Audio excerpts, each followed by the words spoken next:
Om Swastiastu. Baik, di sini saya akan menjelaskan tentang terbentuknya jaringan Nusantara atau pusat integrasi Nusantara dan pertumbuhan jaringan dagang. Sebelum saya menjelaskan tentang jaringan Nusantara, saya perkenalkan diri, yaitu saya Nila Putri Natika Depi, nomor absen 25, kelas IPA 2 dan sebelah saya. Perkenalkan, nama saya Nikoman Septiadi Saputri, nomor absen 23, kelas IPA 2.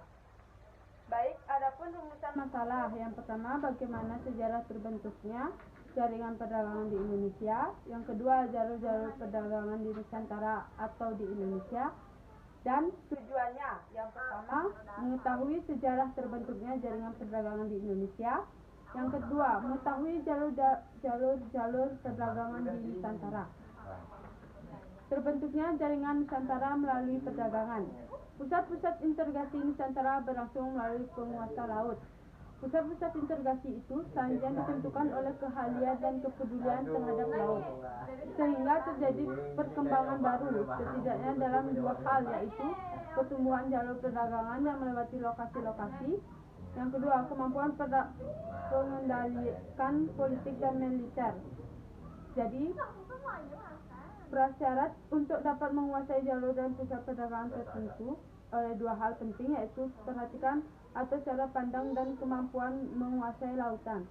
Jalur-jalur perdagangan yang berkembang di Nusantara sangat ditentukan oleh kepentingan ekonomi pada saat itu dan perkembangan sistem perdagangan dalam setiap masa yang berbeda-beda. Jika ada masa prasyarat hegemoni budaya dominan datang dari pendukung budaya Australia dan Asia Tenggara daratan, maka pada masa perkembangan Hindu-Buddha di Nusantara terdapat dua kekuatan peradaban bangsa, yaitu Cina di udara dan India.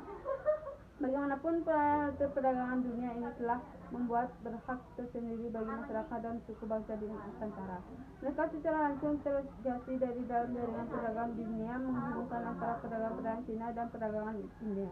Pada masa itu, Selat Malaka merupakan jalur penting dalam melayarkan dan perdagangan bagi pedagang yang melintasi bandar-bandar penting di sekitar Samudra Indonesia dan Teluk Pasir. Selat ini merupakan jalan laut yang menghubungkan Arab dan India di sebelah barat Laut Nusantara dan dengan cara Cina di belum timur lautan.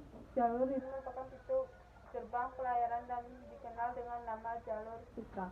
Nama ini digunakan sejak abad ke-1 hingga abad ke-16. Dengan mendikasi kain sutra yang dibawa dari Cina untuk perdagangan di wilayah lain, ramainya rutin pelayaran ini menghubungkan bandar-bandar penting dari sekitar jalur, antara lain Samudra Pasai, Malaka, dan kota Cina.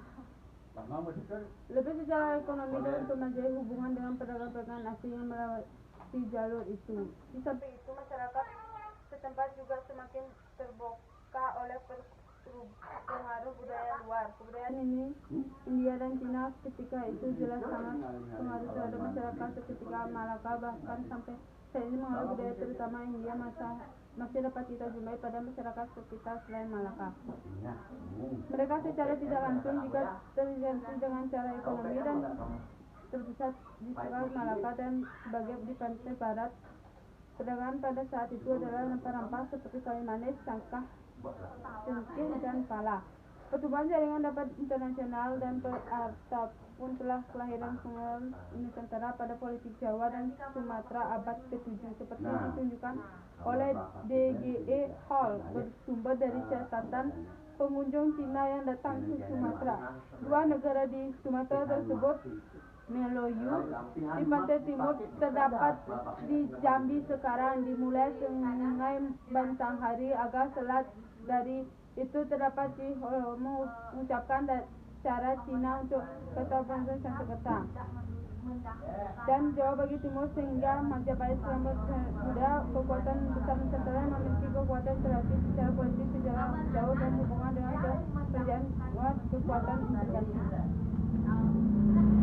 Kekuatan integrasi secara politik dimaksud adalah kekuatan kerajaan tersebut dalam menguasai wilayah-wilayah yang luas di Nusantara di bawah proses politik secara lokal dan menempatkan wilayah kekuasaan itu sebagai kesatuan politik di bawah pengawasan dari kerajaan-kerajaan tersebut. Dengan demikian, integrasiran atau pulau secara lambat melaut maupun terbentuk. Kerajaan utama yang disebutkan di atas perkembangan dalam periode berbeda-beda. Kekuasaan mereka maupun mengontrol sejumlah wilayah Nusantara melalui berbagai bentuk media. Selain dengan kekuatan dagang, politik, juga kekuatan budaya termasuk bahasa.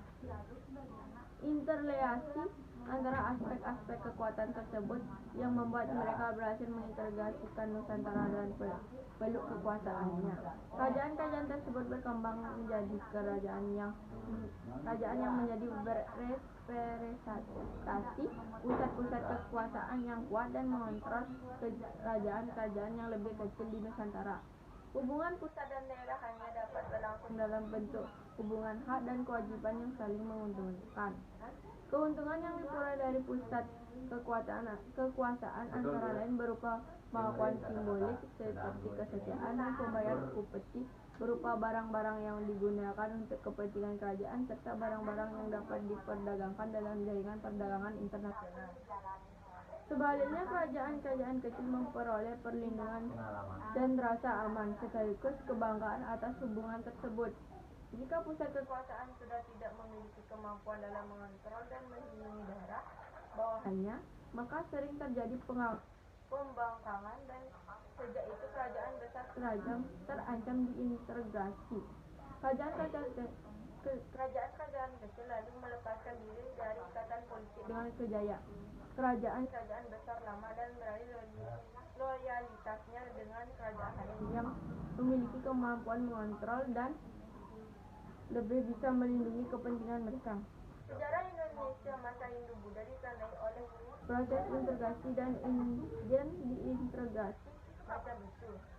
Namun secara keseluruhan, proses integrasi yang lambat laun itu kian mantap dan kuat sehingga kian mengukuh Nusantara sebagai negeri kepulauan yang dipersatukan oleh kekuatan politik dan perdagangan. Bukti peninggalan terbentuknya jaringan Nusantara melalui perdagangan yaitu seperti yang saya sampaikan.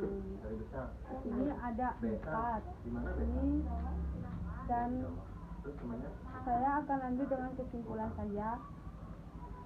Kesimpulan, dengan memiliki letak posisi silang, kawasan Nusantara menerima dampak positif dan negatif. Akibat timbulnya hubungan antar negara yang melewati wilayah ini, dampak positif dari posisi silang yaitu Nusantara dapat berperan menjadi jembatan lalu lintas perdagangan dan pelayaran internasional. Nusantara pun bisa menjadi tempat persinggahan sementara bagi kapal-kapal yang melewatinya. Adapun dampak negatif dari posisi silang yaitu mudah mendatangkan bahaya dan ancaman diri dari luar terhadap Nusantara.